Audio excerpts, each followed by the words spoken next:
Hey, what's up, YouTube? I'm Builder Brian, and on today's episode, I'm going to be showing you a step-by-step guide on closet shelving. As you can see right behind me, we have a washer and dryer closet, and I'm going to be doing one big long shelf going all the way from left to right. Stay tuned, and we're going to dive right into it. So first things first, we need to decide where we want the bottom of our shelf to rest. We're going to take our pencil, and we're just going to make a small little mark right on this back wall.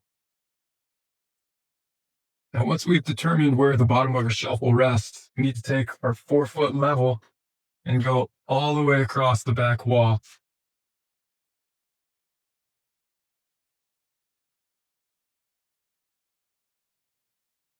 Next, we need to mark our side walls. And if you're fortunate enough to have a 2-foot level, go ahead and use it. And on your level, go ahead and mark 14.5 inches on the bottom side of it. For this design, we're going to go 14.5 for our ledgers underneath the shelf. So go ahead and mark the bottom of your level. And we're going to put it on our sidewall. We're going to get our level. And then that mark we made at 14.5, we're going to mark it right there. And then we're just going to draw our line all the way to 14.5. We're going to repeat the process on the other side. Once we have our back wall and our side wall lines marked for level, we need to check our inside corners to see if they're 90 degrees or less or more. Chances are your inside corners are not going to be perfect. They're not going to be a perfect 90 degrees. So what I'm going to do is I'm going to stick this framing square alongside against the back wall, and I'm going to stuff it into the inside corner, following the lines we just drew. And on this side wall, where we marked 14.5, at the end of this line, I can see a 3/16 of an inch gap. And so that means that this corner is greater than 90 degrees. And so when we cut our shelving, we need to make adjustments for that. We're going to repeat the process on this left side. So I've checked both corners, and they're both out of square. Our right one is 3/16 of an inch out of square, and our left one is 1/8 of an inch out of square. And so the next step is we need to measure from inside corner to inside corner to get the back length of our shelf.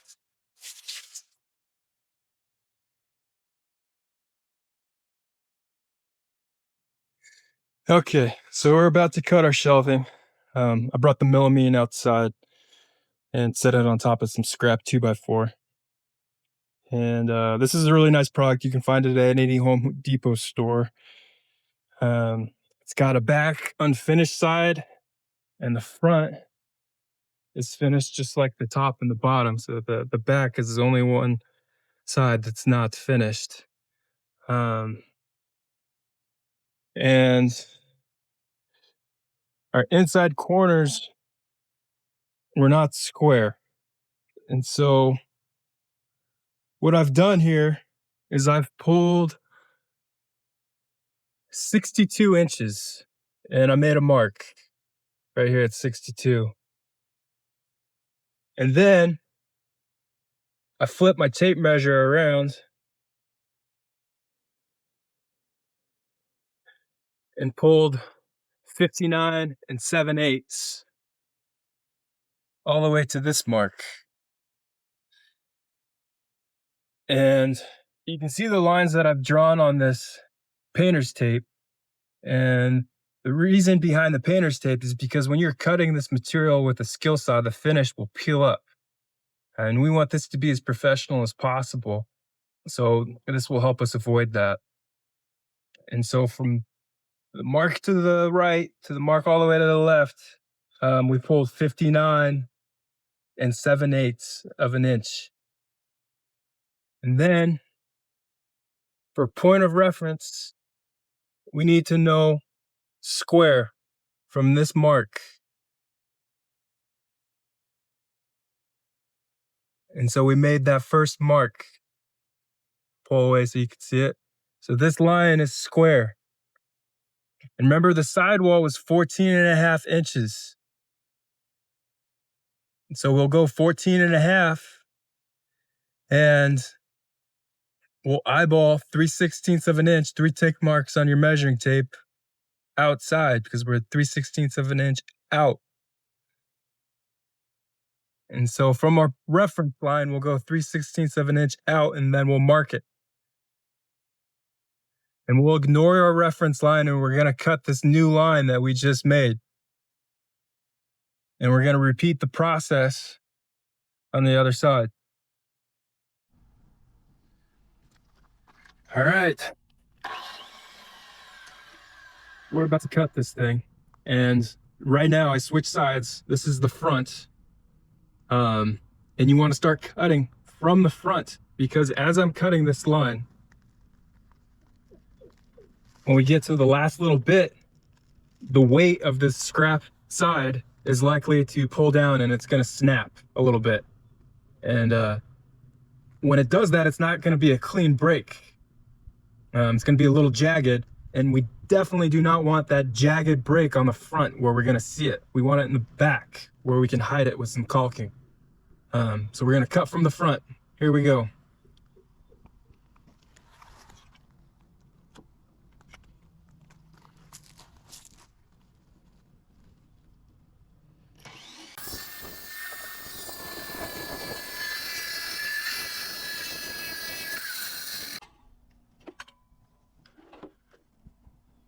All right, so far so good. And if you'll notice, I cut the line, and it's because from inside corner to inside corner of our closet, we had 59 and 7/8. And I don't want it to be exactly, I don't want our shelving to be exactly 59 and 7/8, because we've got some imperfections in our wall. So when I cut the line, it's just a fuzz shorter than 59 and 7/8. On this other side though, we're not gonna cut the line, because then we'd be a little short. We definitely don't want that. You can't put more on once you cut it off. And so we're gonna cut that outside of this line, and we'll be just right. Here we go.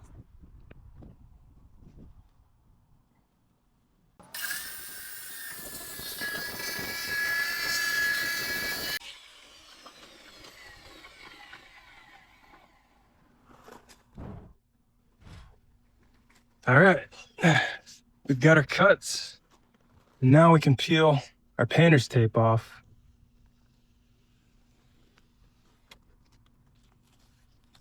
And just ignore this line. I almost did put painter's tape on because I was in a hurry, but I decided to last minute. And we've got a much nicer finish. And you can see there's some chips that the skill saw made. But not near as bad as it would have been without the tape. And I made a cut over here on the scrap piece without the tape, and you can see how jagged this is. So you definitely want the painter's tape. Go ahead and pull the painter's tape off this other side. Look at that. Nice clean cut. And we'll dust off all this sawdust, and we'll take it inside. All right, so we've got our shelf cut, and now we need something for our shelf to sit on, and that's going to be called a ledger. And a ledger is going to go directly below this line that we drew. And the ledger needs to be in something structural. We can't just tack that into the drywall, because our drywall is soft, and if you put a big heavy shelf on it, it would just fall down. And so we need to tack our ledger into the studs, and our studs are every 16 inches. And we're going to find our studs and get our ledger up. So some people like to use a stud finder to find the studs. Call me old fashioned, but I just like to knock on the drywall. And you can hear it. Right there, there's a stud. And I'm going to send a hole right there just to make sure. And I'm going to mark the center of that stud and take my tape measure and measure 16 inches from the center. We'll go ahead and do that now.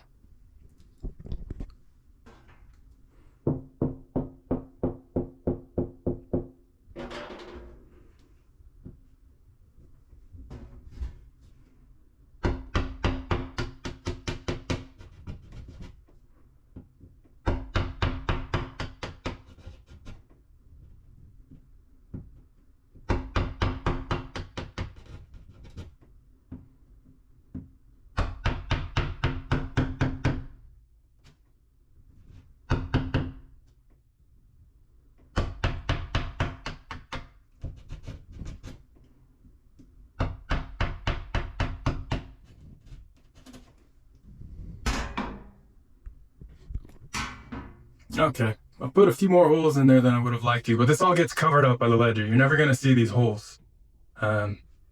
So here is the very edge of our stud. And then if we go 3/4 of an inch to the left, we'll find the center because the stud is 1.5 inches wide. And so we're gonna take our pencil. Here's the edge, and we're gonna go 3/4 of an inch here. So there's our stud. And then we're gonna take our tape measure. Where'd my tape measure go? Hang tight. And measure 16 inches from that mark.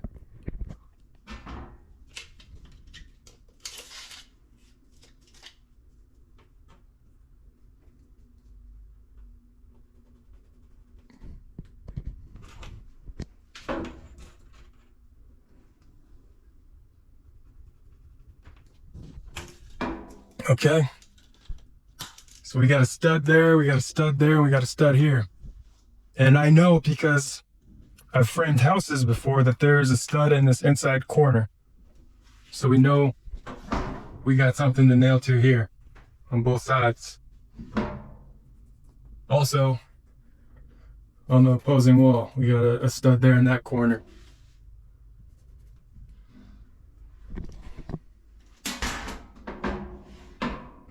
Now we got to do the other side. And we've only got 14.5 inches right here. And it sounds like it's all drywall. We've only got one stud. And so what we're gonna have to do is we're gonna have to put a couple drywall anchors on this side and use some liquid nails as well. And we'll get this shelf secure. And we're also gonna wanna check to make sure that there's studs on these marks that we also drew. They're supposed to be 16 inches apart, but sometimes framers get a little carried away, so we're gonna check their work.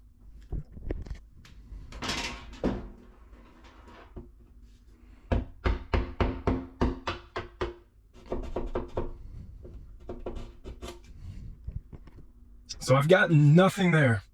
And the reason being is because I have an exhaust pipe that goes all the way out my ceiling and through my roof to let all the gases out.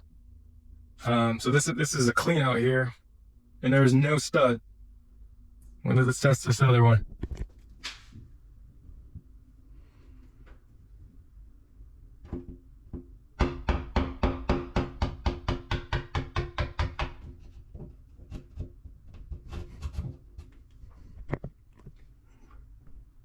Again, there is no stud. We're gonna film around and we're gonna find where these are. If we gotta make a couple extra holes, we will. Like I said, they all get covered up.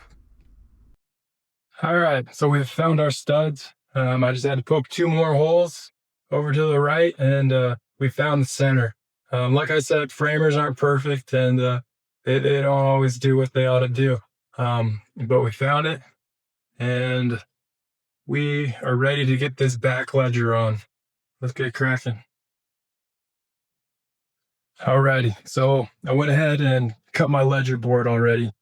For those of you wondering, this is what a ledger board looks like for a closet. And all it is a 1x2x8. It's poplar wood that you can get from Home Depot. So what we're gonna do is we're gonna put a few beads of liquid nails on this ledger, and we're gonna tack it right below our line here. Alrighty, so this is our product here, liquid nails. Got it here in the caulking gun. We're gonna put a couple beads of glue on the back side of this ledger.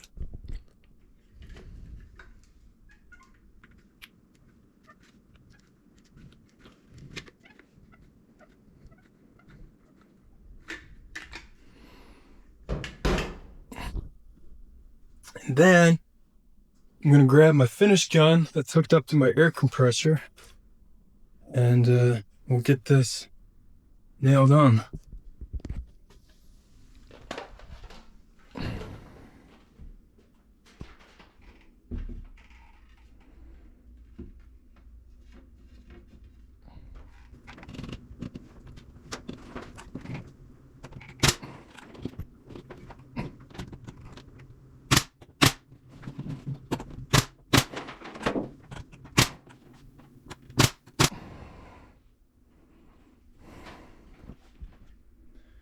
All right, so we got the back ledger board on, and again, we nailed right where we made our marks, our pencil marks. We made them a little bit above that level line. So we got 4 studs, 1, 2 in the corner and 2 in the middle. We didn't have one right where our clean out is. So that glue is going to dry, and we're not going to be putting anything too terribly heavy on this shelf. It's just going to be some clothes, maybe some board games. If you're planning on doing something heavier, use screws instead of finish gun nails. And you can see here, gotta wipe away some of this liquid nails that oozed out. Get that before it dries. Get yourself a paper towel.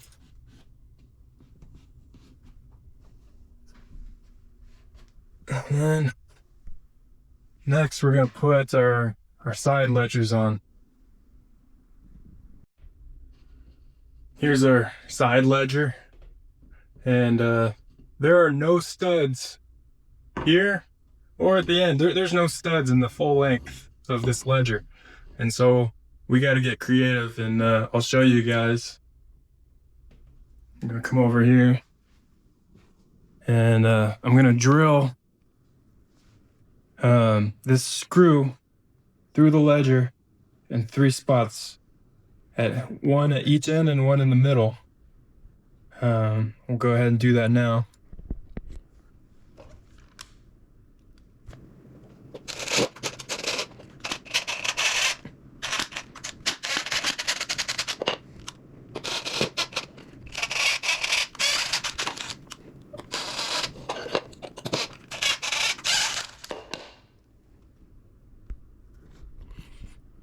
And then we're going to repeat the process on our other ledger. So we've got all of our holes drilled in our side ledgers. And so we're going to take this screw and we're going to countersink it. I don't want to see the head of this screw poking out of our ledger board. And so I'm going to bury it.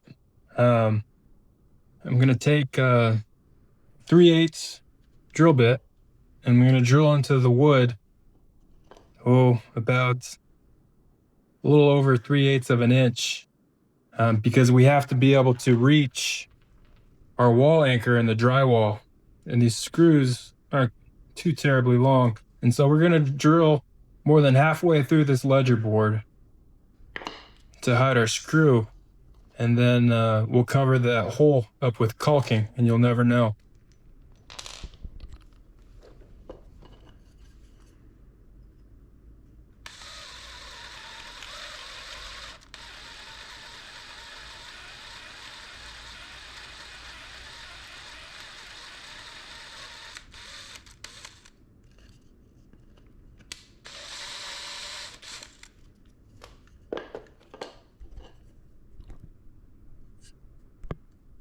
Just like that, we got our hole. And I always like to run the drill bit in reverse right at the very end, because it gets rid of all the fuzzies in there. And we're going to repeat that process on the rest of our holes. All right, so we got those bored out, and with my pencil, I'm going to mark right and left, because we don't want to get these switched around. These holes are not all in the same exact spots, and you'll see why we do that right and left here in a minute.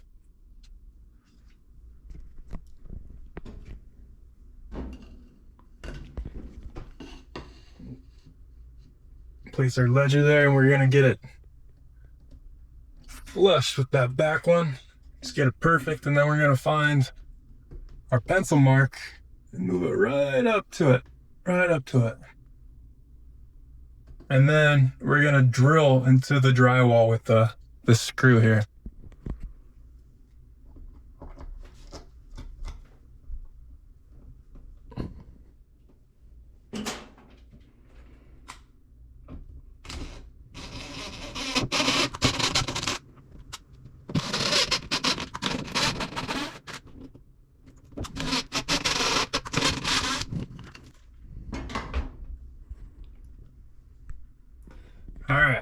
So now you can see 3 holes. 1, 2, 3.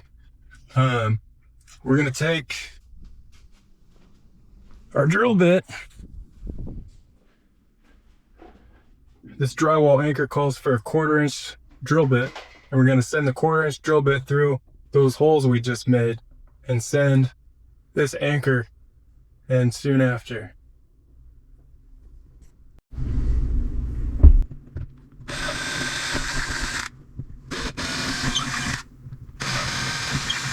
All right, just like that.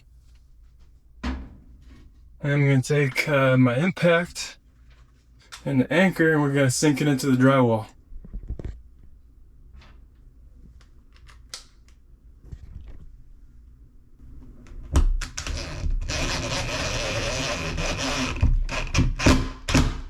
Let it ratchet a couple times.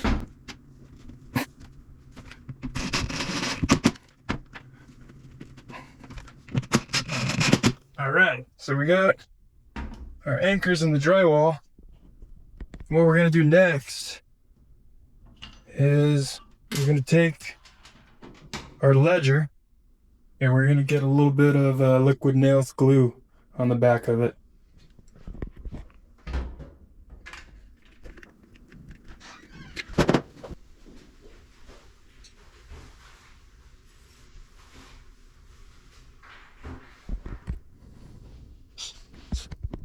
And then we're gonna sink our screw right into the drywall anchor.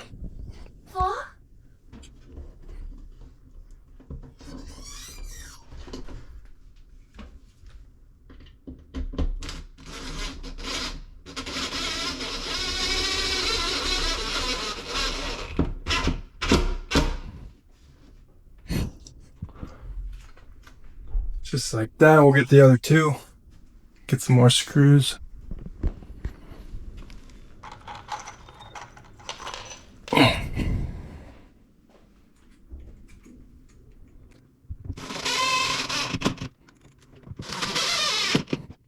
All right, and we're gonna repeat the process on this other side.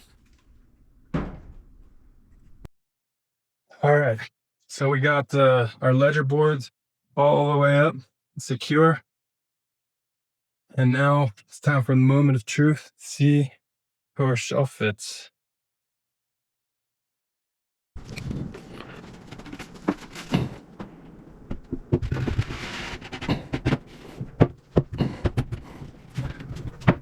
Just like that.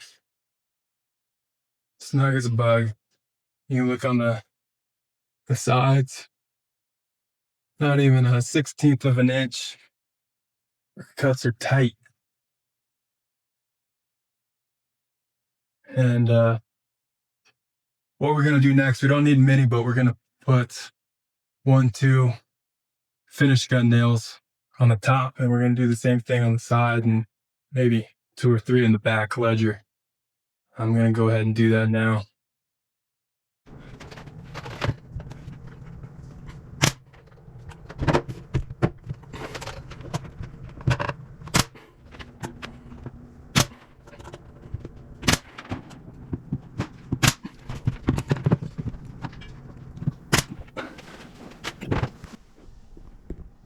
All right, it's almost done. But shelf is on. It's looking kind of ugly now, but we're gonna put a bottom silk piece. And it's gonna hide our ledger board. And nobody's gonna really see it, but we're gonna fill these holes with caulking anyway. Go ahead and do that now.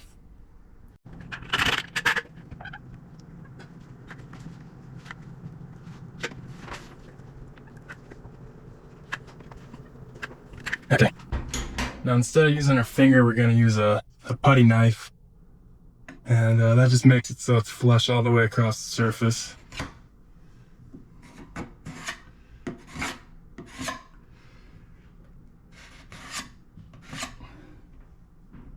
And then our finish gun nail holes, and we'll use a little bit of caulking from our putty knife and cover those up.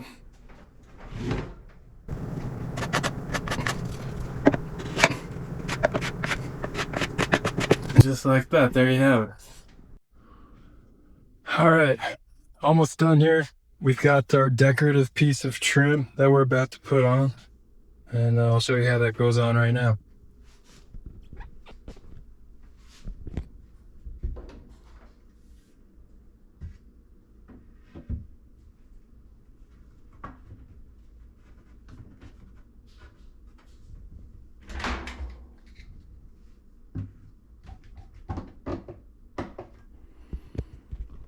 So I just clamped it in place. What I'm gonna do is I'm gonna send finished gun nails from the top. I don't want to send finished gun nails from the face. You could. I just want to save myself a little work. So I'm gonna get on my stepping stool, and I'm gonna send a couple. You don't have to send very many, just enough. And make sure that you get some glue in between this joint. You get some liquid nails on there. Not too much, because it's gonna ooze out just a little bit.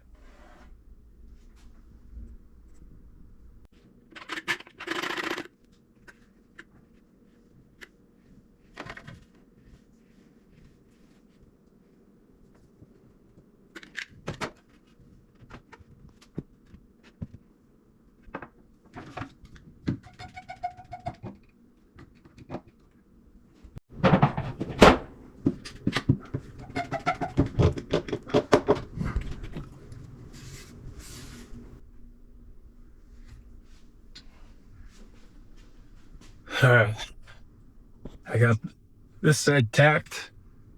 I've got this side held in place. Now I'm just gonna sand a couple finished gun nails down, and it'll be done.